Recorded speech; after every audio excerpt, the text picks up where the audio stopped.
Donnie and Dolly. The team is supported by ableauctions.ca. Closing your business? We can help. That's what I'm talking about. Ross Tucker standing by. And all of our guests today brought to you by Able Auctions, ableauctions.ca. Ross Tucker from the Ross Tucker Football Podcast, CBS Sports, and Westwood One. Ross, thanks for doing this, sir. How are you? I'm fantastic. I feel like I need to know more about Able Auctions, though. Tell me about them. The greatest company in the world. They're a title sponsor, okay? Yep. Good guys. If your business goes out of business, they'll sell all your equipment, your merchandise for you. Yeah. Oh, okay. That's good to know. So Yeah. they can help sell all your stuff. All right. I like it. There you go. And like a title sponsor, they've been with us since day one and way back to our radio days. We love those guys. Okay, Ross, Raiders lose to the Chargers 20-9 away from the field. And I know it's not against NFL rules, I guess, but it just looks weird seeing Tom Brady in the Raiders booth. What's your opinion of that? Well, first of all, I kind of feel like it looks weird seeing any owner in the coach's booth. Yeah. Looks weird seeing anybody in a suit in the coach's booth. And I guess I'm just a little bit surprised that they did that, knowing that there's already some concern and or consternation regarding the conflict of interest or supposed conflict of interest, I guess, depending on your perspective. I'm a little bit surprised that they were that open about it, having him in the coaching booth for a game like that. Especially, I think the Raiders are going to be playing a couple teams coming up the next few weeks that right after Brady calls their game. So that creates a really, really interesting dynamic. Now I'll be curious to hear about how forthcoming, like the Bears, for example, are in their upcoming production meetings, given the fact that we now know that Brady talks to the Raiders coaches 2 or 3 times a week at least and is, intimately involved with what they're doing. Yeah, agree. Okay, in that game, Chargers over the Raiders, like I say, 20-9. So the Chargers, I almost said San Diego there. The Chargers now 2-0. Are you a believer in Justin Herbert and the LA Chargers? Well, so that's a good question. I've always been a believer in Justin Herbert, but the fact has been he has not played his best, or at least as well as they needed him to, when the moments have been the biggest, right? If you look at him, he kind of looks like he's out of central casting, right? He's like good-looking young man, great hair. I don't know if you guys have ever seen him. He's huge. He's like 6'6", 240. He runs well. He's fast. When he throws the ball, it's like Carson Palmer or Troy Aikman. It just snaps out of his hand. I mean, it's really what you're looking for. And unfortunately, they suffer a lot of injuries every year. Rashawn Slater, they're all pro left tackles done for the year. Khalil Mack got hurt. So kind of feels like a lot of these other Charger seasons, to be honest with you, where they have a good team. They do some positive things. Will it be enough, especially with these guys getting hurt? I don't know. I think it seems and feels a little bit better this year than maybe recent years. But, they put them in the same category as like no one's going to believe the Bills and the Ravens are going to get to the Super Bowl until they actually do it.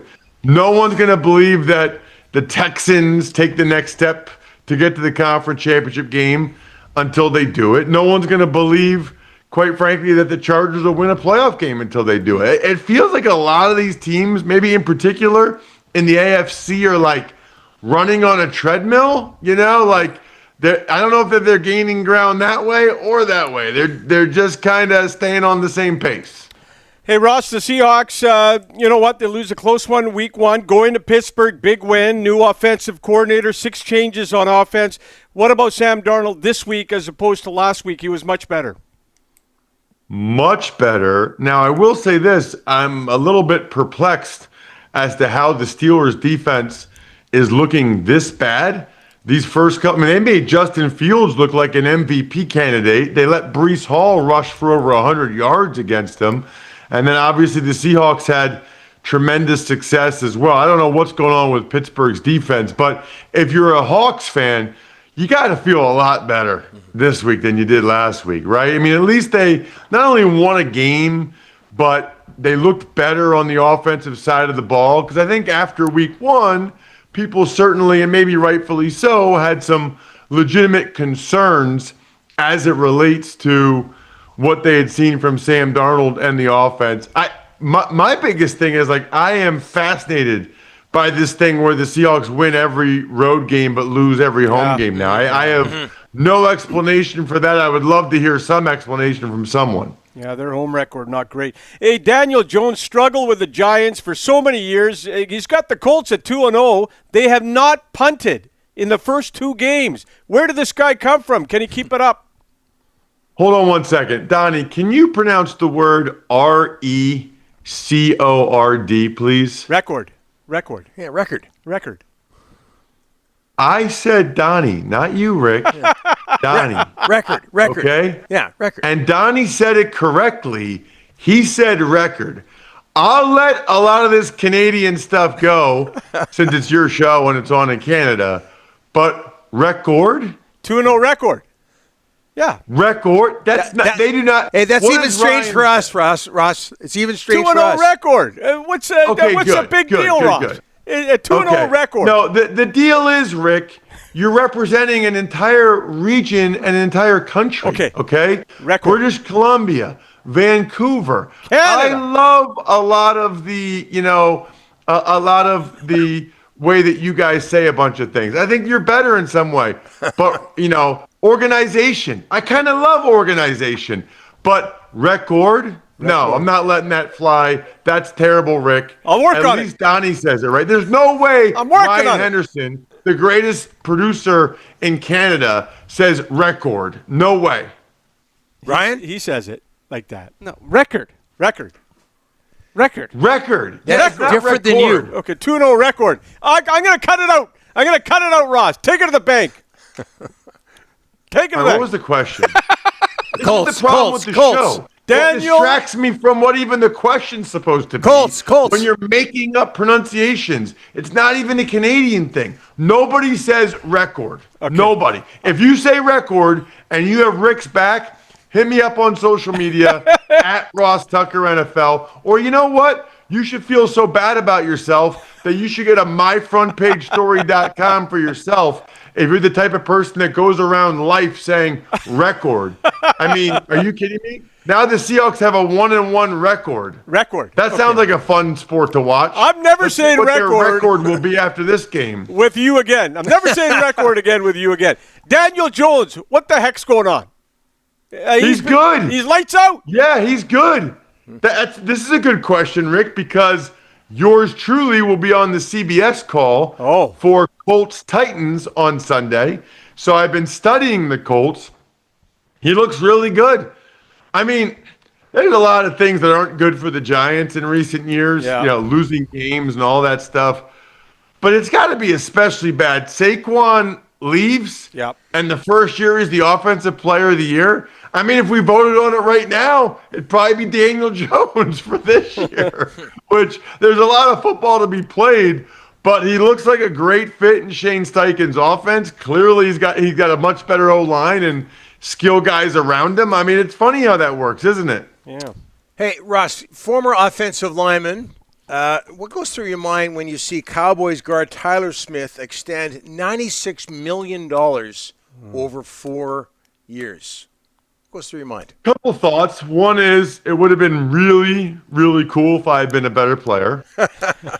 Secondly, I guess I'm glad that left guards are that highly valued now. I'm pretty sure when I played left guard, we were the lowest paid position in the NFL. It was like, you can put anybody at guard. Just put any guy in there. I mean, that narrative has changed, unfortunately, about 20 years too late for me. Okay, and also, Eagles, Kansas City, some controversy with the tush push. Ross, how would you defend, I don't know if we've talked about this before, how would you defend the tush push? It's really, really hard. You know, it's the second wave that is what enables the Eagles to have success a lot. I think if you're the defense, you almost have to try to replicate that second wave. And what do I mean by that? I mean, obviously, as soon as the ball snapped, the D-line's going down, and you got to keep running your feet like the Eagles' offensive line keeps running their feet. But then when the pushers come in, I think that's when the pushers for the Chiefs need to come in. I think they're, or the opponent. I think they need to match second wave for second wave. The other thing is I'd probably have somebody try to jump over the top and yank Hurts and pull him down from behind. Okay, Ross, just so people know out there in television land, this is not live. We're recording it. We're recording this interview, okay? Just so you know. Record. Wait a minute, hold on a second.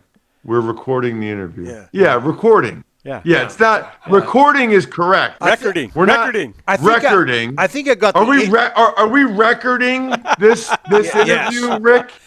I think I got the mispronunciation wrong. You've really messed me up. Ross, thanks for this. Able Auctions. All right, see you, boys. All right. Adios.